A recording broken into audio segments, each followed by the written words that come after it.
So in the last video on this, we just talked about applied forces and we said there was no friction. Let's put friction in here now.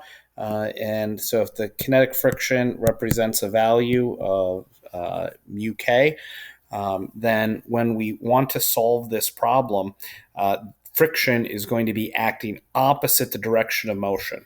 So the picture here shows on the left, the force is pushing to the right. So there would be a force of friction opposite the direction of motion. This would be the force of friction on this box. In the other box, there are the forces to the left, the applied forces to the left, friction would be back to the right. And so when we're doing this, we are going to have an equation. The acceleration is going to equal the sum of the forces divided by the mass, which would be Fx minus the force of friction divided by the mass, because the force of x is opposite the force of friction. So if I assume x is positive, the force in the x direction is positive, the friction would be negative. And so all we have to do at this point is calculate the independent values of f of x, which would just be the applied force times the cosine of theta, and the force of friction. And this is where things are going to get a little more challenging. When we're trying to calculate the force of friction, we have to take into account the normal force is going to be greater. In this case, the force that the ground is going to push up with is going to equal the weight of the object plus the force applied in the y direction, F sine theta.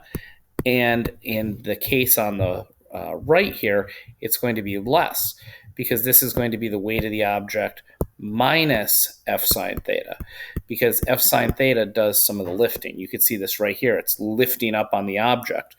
And so that is going to decrease the amount the ground has to push up with. So when we calculate friction, friction is going to equal the normal force times mu.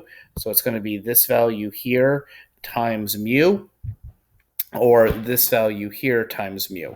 And so when we plug that into our equation, what we end up with, depending on which one of these we are using, it's going to be minus the weight plus or minus F sine theta, depending on which one of those we're using, times mu divided by the mass. And again, this here represents the force of friction. If we're pushing down on the box and we're getting an increase in the normal force, we're using the plus sign right here. And if we are lifting up, we're subtracting. And so that would go into our equation. If you have any questions, let me know.